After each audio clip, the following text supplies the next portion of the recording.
Hello, my name is Trish Ahjel Roberts, and welcome to the Mind Blowing Happiness podcast. Today, we're talking to healer and entrepreneur Devi Brown. And I met Devi about a year ago at a Chopra retreat, which was amazing. But I'm going to read a little bit to you so you can get to know her better. So Devi serves as the Chief Impact Officer at Chopra Global, the leading meditation and education wellness company founded by Dr. Deepak Chopra. In addition to leading diversity and inclusion initiatives for the company, she serves as an executive and educator at Chopra events globally. She's also the voice of daily meditation on the Chopra Wellness app. As a seasoned broadcaster and host of leading spirituality podcasts, Dropping Gems on iHeart Media's Black Effect Network, Devi leads transformative conversations and offers education in spiritual psychology, meditation, energy, and metaphysical healing of individuals with a focus on the BIPOC community. In 2017, Devi released her first book, Crystal Bliss, and most recently joined as an advisor to Emmy award-winning media and storytelling company, Religion of Sports, and is a founding board member of the Mental Wealth Alliance. Yay! Welcome, Devi. How are you? Hello, Trish. I'm so happy to be here. Thank you. I'm feeling amazing. You've done so much. I just love reading about everything that you're working on, particularly for our community. So I know that you started out in radio. How did you find your way into all this wellness, metaphysical goodness that you find yourself in? Well, radio was a job, but that was always my life, and it's always been my spiritual kind of journey. I was definitely the young child that was reading self-help books at 10, or like reading like philosophy at 10.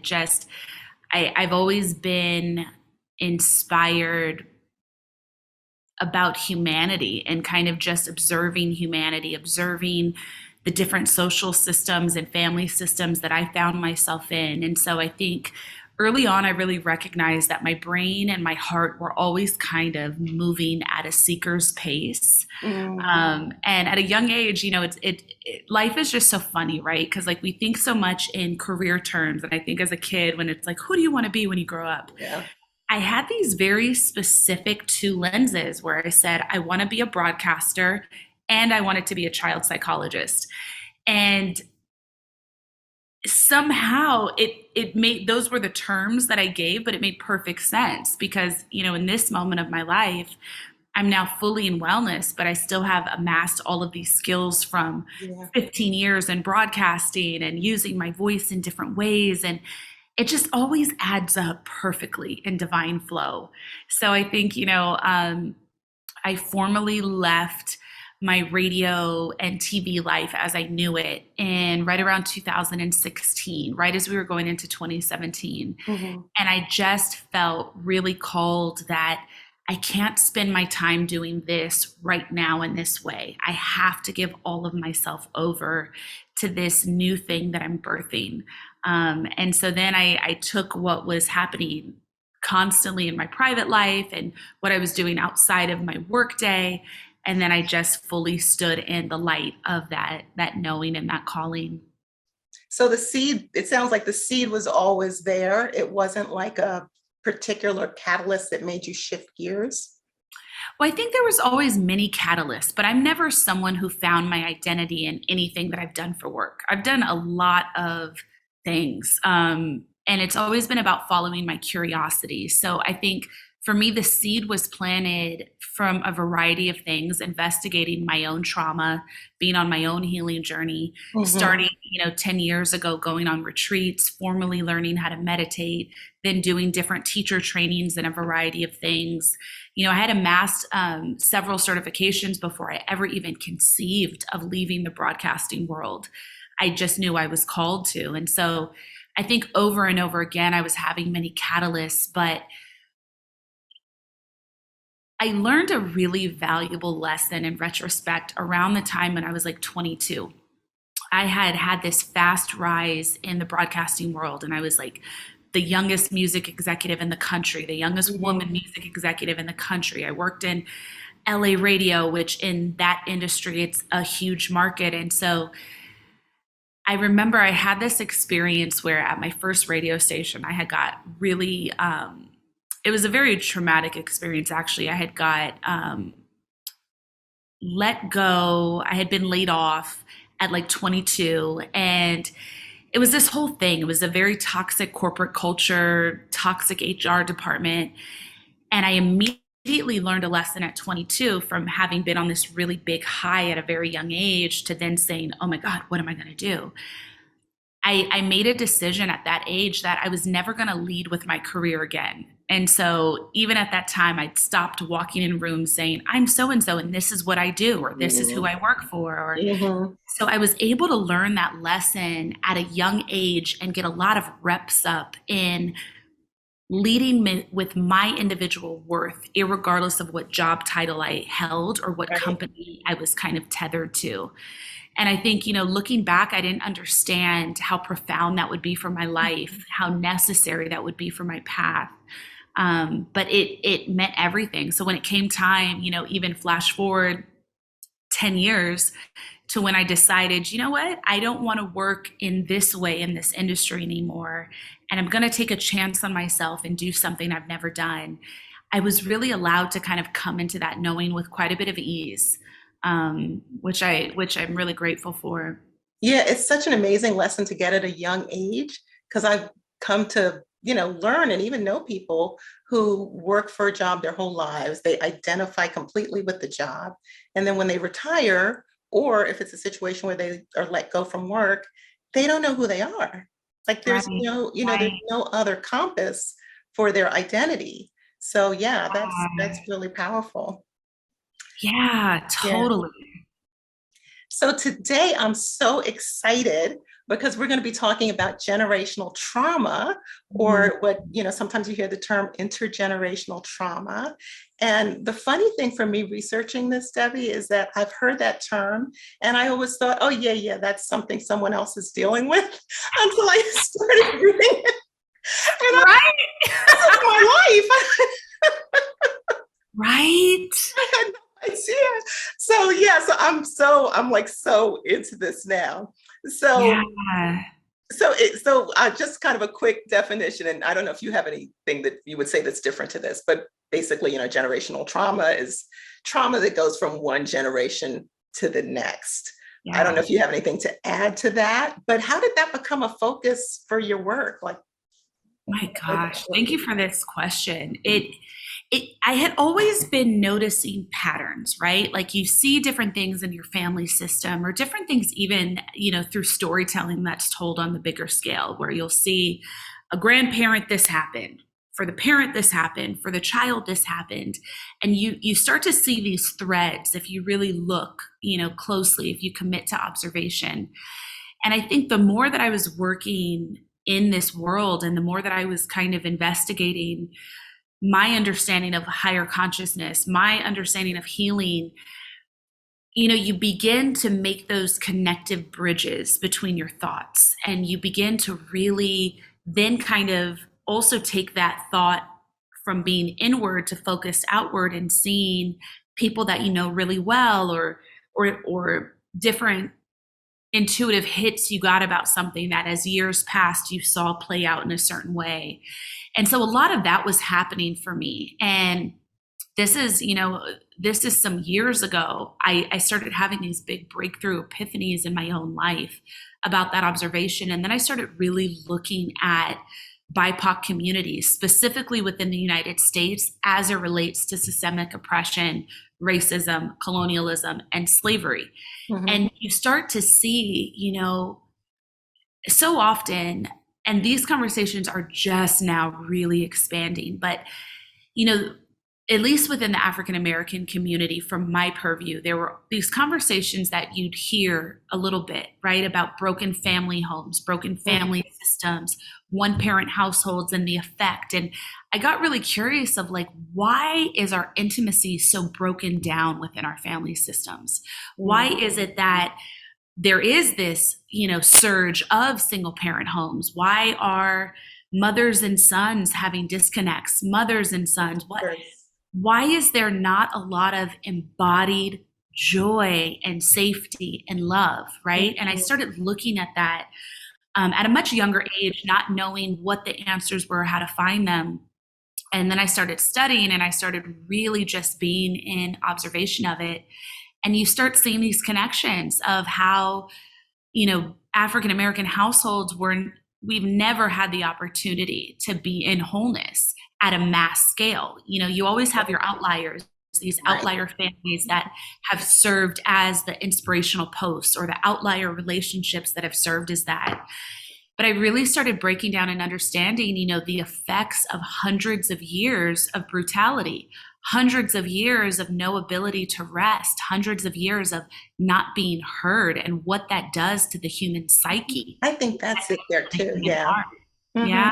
I think when you say not being heard, like that inability to express yourself, Oh my God. throughout generations, because that's what popped up for me, was realizing, and now both of my parents are gone, so I'm communicating with my siblings differently, but realizing that there was a kind of a wall there. There was a real lack of communication that Yeah. was just so normal in my family that I didn't ever really think about it.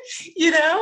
So yeah. But if you're in a system where you're historically oppressed or traumatized, it may be very normal to not communicate, or And to. then society gaslights you constantly, right? Because you're having these experiences that you don't give voice to, that are highly traumatic and unrelenting, right? Like, we're talking about complex post traumatic stress disorder. Mhm. Talking about a continued trauma that is repeated every day, where there is absolutely no alleviation of suffering, mind, body, or soul. And then you have kids, and then they have kids, and then they Mhm. have kids. And it's just like these cycles, there are patterns, there are rhythms to them. And as we're able to notice, as we come into a space of witnessing, we're able to actually free ourselves and bring in this sovereignty, bring in this liberation. But it is a very, very challenging, painful work, but it's so necessary. And it's something we all have to be very intentional about, to actually see healing occur in a mass way. Yeah, and that's what I really want to get into. And I love that we're having this conversation, because I feel like we are kind of twin souls on this desire to want to kind of liberate people and have people grow and heal and reach their fullest potential and be as whole as they can be. And through Yeah. our conversation, what I really like to leave listeners with are, ways to identify this in our own lives, but also ways to heal and kind of move forward. Yeah.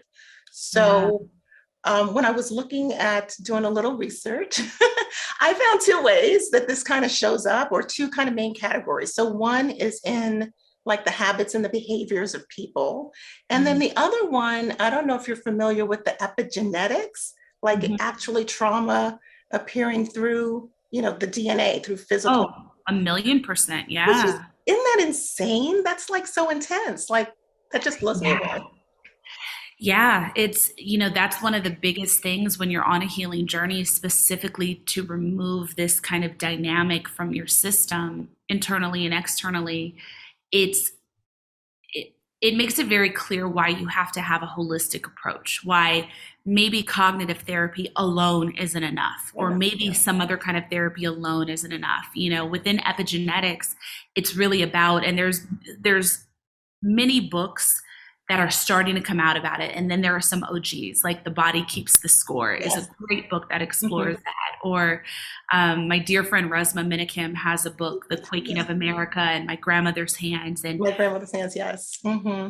speaks to the effects of trauma in the body and passing down that trauma within the body. And so we have to have a holistic approach. If you are looking to heal, or if you're looking to embody your healing, to really be able to live your healing and your wisdom, you have to have an approach that touches the mind, that touches the body, that touches the spirit. So that means building in practices for yourself that are honoring all of the energetic bodies of who we are.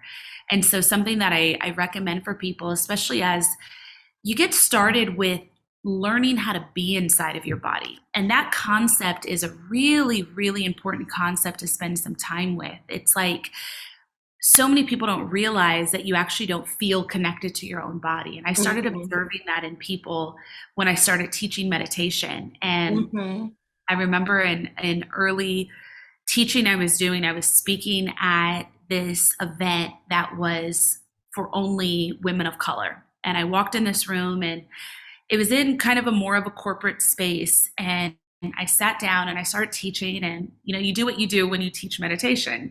First you invite everyone, let's please come into our body, allow yourself to gently close your eyes. Those are typically the first things that you do when you start to meditate, close your eyes. And I looked out at the audience and I saw that 70% of the audience did not have their eyes closed. They were staring back at me, but almost with a frozen look. It felt deeper than just, oh, I don't want to close my eyes. An ego, the first thing in my spirit, I was like, why ain't everybody closing their eyes? I said, close their eyes. Everybody listen. They may not feel safe. They may not feel safe. But that's what it was. And so I looked in their eyes and I saw that it was actually a different expression than just keeping your eyes open. And that's what really got my wheels turning. And I said, oh, even in a room that's a private, secure room, there's beautiful smells happening. There's, where I'm speaking in a really kind of tender way. And you can't close your eyes because even just being dark inside with yourself is terrifying, or it's triggering, or, it's bringing up so much. And that, when we talk about like trauma in the body and we talk about epigenetics, like that really speaks to that. It is this inability to feel safe inside of yourself, especially when you're just by yourself. And, that's really brutal. Like that's such an actually devastating, heartbreaking state to be in, to not feel safe inside of your body. Yeah. And I'm not sure that it's super uncommon. So I know when I teach meditation, the way that I was taught is to always give the eye open as an option, because I also have someone who has, I can't think of the thing that makes you dizzy, vertigo, someone who has vertigo. Yeah, so closing her eyes is difficult, but also from the trauma space. So we'll say, just have an unfocused gaze, maybe 3 feet in front of you, and just you can kind of rest in that space because you feel safe. You still have your peripheral vision and you can see if someone shuts the lights off or, So I wanted to ask you, for our listeners, how would a listener know if they were impacted by generational trauma? We spoke about communication a little bit. Are there other ways where you feel that shows up that's common? I mean, it's a personal thing because trauma is so different for each of us. I don't know anyone that's not impacted by generational trauma to some degree. It doesn't always mean that included physical abuse, sexual abuse. Yeah. For a lot of people, it's more of an emotional negligence sometimes of the adults in your life, or an emotional immaturity. But I think, for each person, the way to identify that for yourself is to just first start looking at your own family system and what occurred, what didn't occur, how did that affect you? Self-inquiry, if you are on a therapized journey and you may be getting cognitive therapy, really exploring that. Some of the baseline conversations as you start a therapized journey is your therapist asks you some core questions about your family system. What was your mom like? What was your dad like? How did you feel about them? That's the inquiry that starts to show us where our individual patterns lie, and then really what the effect of what we're observing had on us. Yeah, I think that's a good way to look at it. Your patterns, and the patterns that feel negative or feel unhealthy. I had pulled up some notes here. One of it that struck me was dehumanization. Because sometimes we hear these crimes where people do terrible things and you think, well, how can they do that? But on some level, that was something that somebody grew up with. That's why they're operating that way. That's what they've seen in their home. And then another one that stood out for me was minimizing a child's experiences, which I think is common in a lot of Black families. It's kind of like man up or get over it.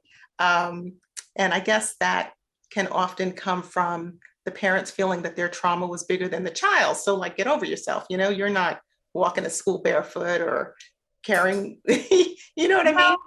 Yeah, more so it's just a lot of people suffered from early childhood neglect. And so that's like a very specific thing within psychology. A lot of people had parents that are emotionally immature because their parents didn't teach them emotional regulation. So a lot of it stems from many people not having regulation within their nervous systems and not having emotional regulation or emotional intelligence. And so when you are not having those as your foundational baselines, which is a vast majority of people alive, I'm not saying this in a shameful way, this is the state of humanity. But when that's the case, you don't have the ability to, with your child or the person in front of you, really see their experience as their own, or have a humanity that you're extending to a child that they are deserving of dignity and respect. To really parent at a high level with emotional intention, you have to see your kid as their own being. And then you have to observe them and nurture the things that are unique and specific about them and their experience. And so that piece of it that's not the way that the country even has led with parenting, And so many people don't have that. But if you are also traumatized yourself and haven't begun to even understand who you are, how you respond to things, if you haven't even been able to share the fullness of your experiences and be heard, seen, and supported for yourself, it is profoundly challenging to be able to then extend that to a child, even a child that you love very much, that you're raising. So when you say emotional immaturity, is that what you mean, that the parent is not able to see the child as their own person and respect them in that way? That's some of what I mean. So a lot of these are like very ingrained psychological concepts that have been around forever, and also early childhood education. So there is a lot of books. Hundreds of books about emotional immaturity. And especially if this is connecting with anyone, I recommend look up specific books about reparenting yourself or what it was to be raised by parents who are emotionally immature. An immense amount of information about that in books and online.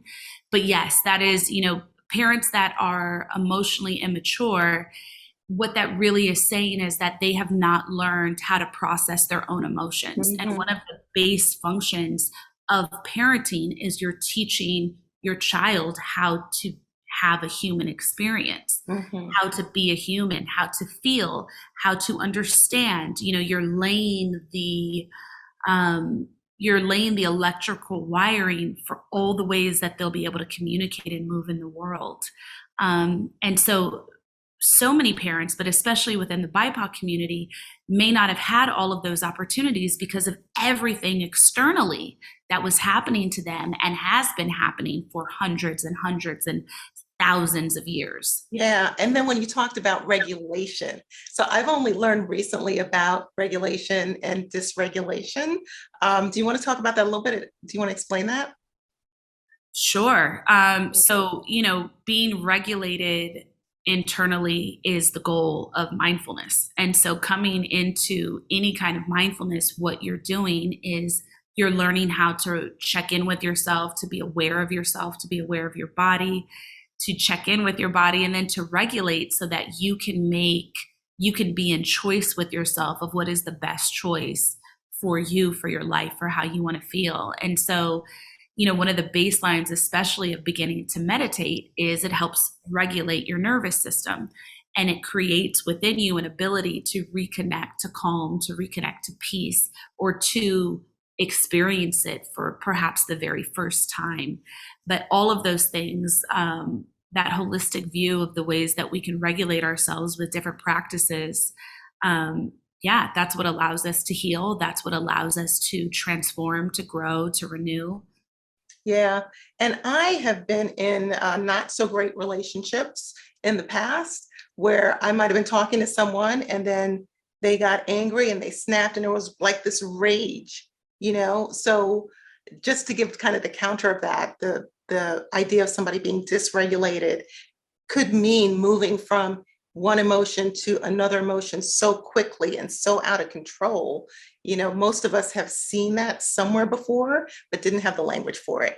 You know, for someone just blowing up and being completely out of control, or then crying and being completely out of control, crying. So that's kind of the Yeah. opposite of having that sweetness of, you know, being regulated and whole and having a control over your emotions, you know, and your ability to balance them. Yeah. So I wanted to share a few tips, and I would love for you to weigh in on them for ways to manage, you know, trauma or generational trauma. One, I guess we talked a little bit about because you know, I love Resmaa Menakem's book as well, My Grandmother's Hands, and I my first tip is learning to get settled in your body. And, you know, I teach yoga and meditation as well. And to me, that's just so powerful. Do you have any tips for getting settled into your body that you would want to share, or any comments on the body piece? Yeah, I think the body is the baseline. You know, there's not a lot of sustainable healing and change that can happen without also bringing your body into the healing and a part of it. And so I think finding a body technique, yoga obviously is phenomenal for that as a tool of regulation, as a tool of reconnecting to self. I think Pilates is an amazing way to do that as well. You get really intricately familiar with your body, with its movement, with where you feel things. And I also think, you know, for those that doesn't resonate with, because that is a journey. Coming into your body takes years. This is not something where it's like, okay, so do a little of this, and then Yeah. it's We check it off incredible. like It to-do can be list, right? incredibly grueling, and it's something. Yeah, it's something that you have to spend a lot of tender, slow time with. And I think even a really beautiful stretch practice can be really powerful. Or, you know, having moments in your day or in your week where you have some abhyanga, some self massage, where you're just getting used to the sensation of your own touch and you're getting familiar with the movements and the feelings of your body. Yeah. So for yoga, I really like restorative because, you know, people think yoga requires that you have to be flexible and do a bunch of things. So I think if you know, for listeners, if you Google restorative, that's probably, I think, the most healing for the nervous system. And also, it doesn't require anything of you. Um, I had done, I think the first time I saw you was when I was doing a virtual Chopra retreat. And you guys had us do a self massage, and it was the middle of the pandemic. And before I knew it, I was like naked, slathered in oil in my bedroom. Yes. It's just like, wow, you know, because I will go get a massage. And it's so true with so many things. Like, we will depend on someone else to soothe us instead of finding the ways that we can soothe ourselves. So, Yeah. And yeah. sometimes we just need to be invited to know that we can do that. If it's not something that was role modeled for us or that we know of people that do that, like it's not natural or organic to think, let me whip out some oil and just massage my body slowly. You know, it's Yeah. something that we have to even know that that's on the buffet table that we can do with ourselves. Yeah, and I have a practice that I made up. I tell everyone about. I call it a gratitude shower because usually we go in the shower, we kind of think about our next meeting. And I just, at least once a week, try to take the time to, you know, when I wash my face, appreciate the sensation of my skin, but also the fact that I have the ability to smile, right? I could have a stroke, I could have Bell's palsy, things could happen, and go through each part of my body, just appreciating the functionality of my body. So it's kind of like a little self massage in the shower with some good affirmations going on with it as well. The second tip that I have, and you can tell me what you think about this, is to find a way to be in nature whether it's a walk in the park or hiking, or if you can get down to the beach. I know not everybody has access to everything. I grew up in Brooklyn, but like, even if you are listening to ocean noises or forest sounds, I find that those are really, really helpful and soothing, particularly for Yeah. sleep too. Yeah, I completely agree. Elemental energy is really important for healing, and nature does so much to support us. And so, even, if you are, I remember I was living in Manhattan, and where I lived, especially, there was just nothing close that, not even like the close parks, there was just nothing really close. And so, something that I kind of made a little game with myself was that as I was walking to work, I would try to connect my eyes with everything green that I could. And so there would be these tiny little planters or this like one tree on the street. And I was just like, do I see green? Yeah. And just try to connect with it and see it and witness it and feel it. So I think there are, there's always ways. And I think, air is nature. So even if there's no other opportunity, then to maybe close your eyes because you're not seeing beautiful things, but to take a deep, fresh breath outside a few times a day could be really powerful. And as you're talking, I'm thinking of bringing plants into your home as well, as another way to kind of bring it to you if you can't get to it.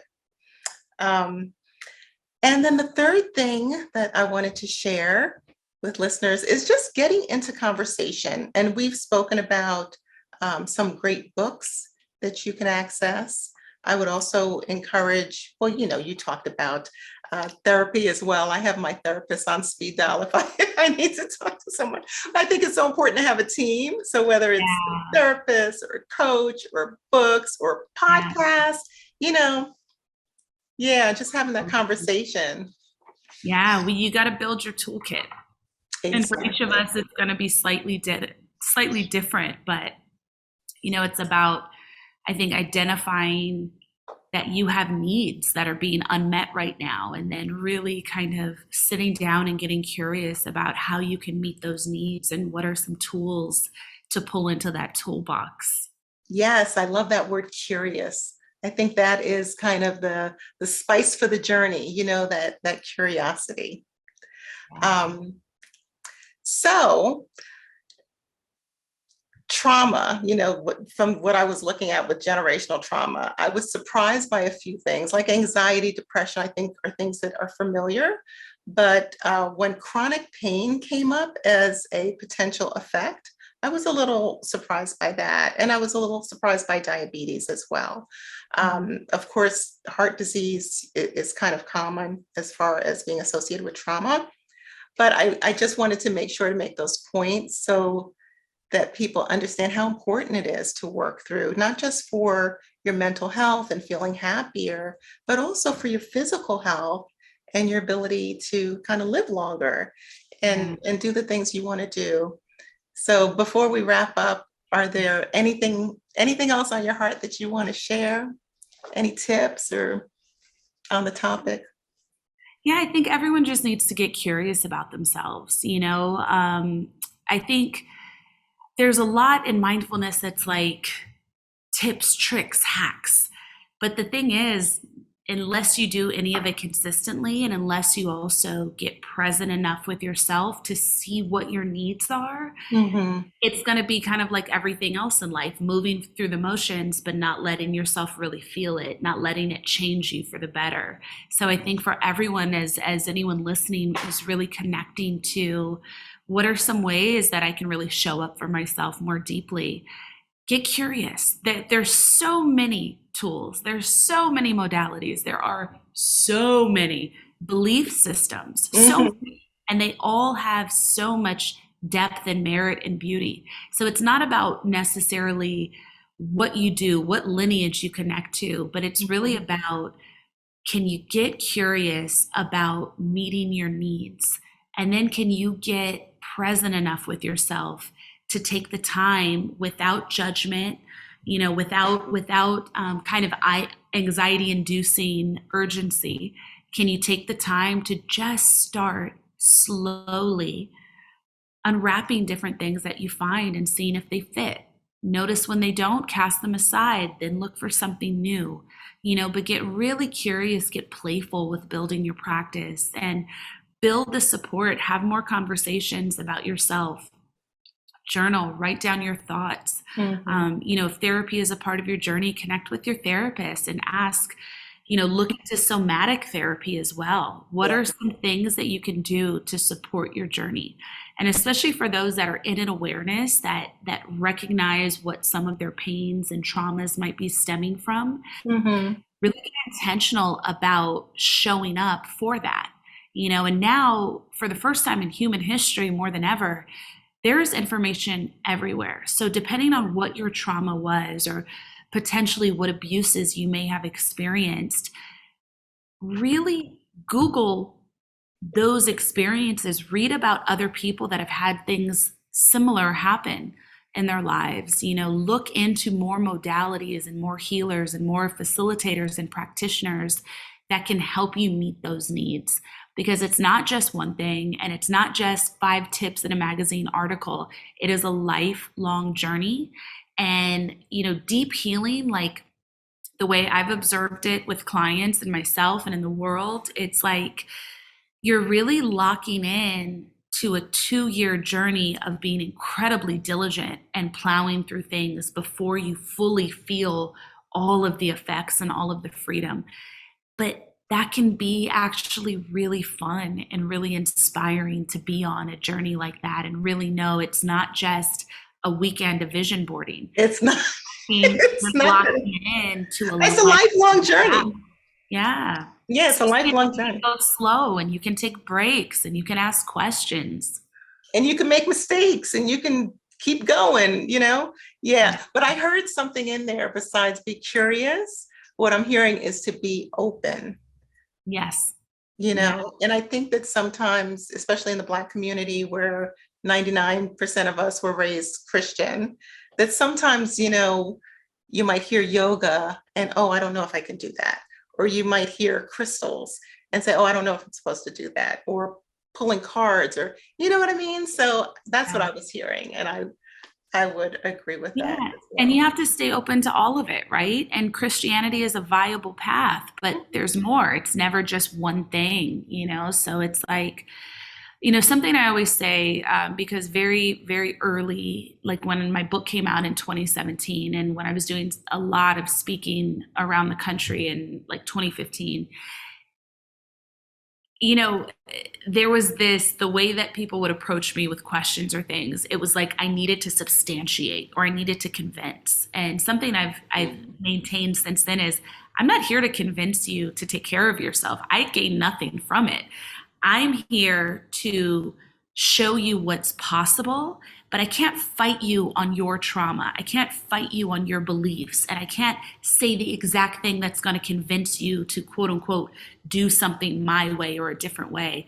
This is your life. Live it as you wish. But if you have noticed that there is suffering happening inside of you, even if no one else knows about it, if you've noticed that there's an internal suffering in any way, get curious about how you can alleviate that.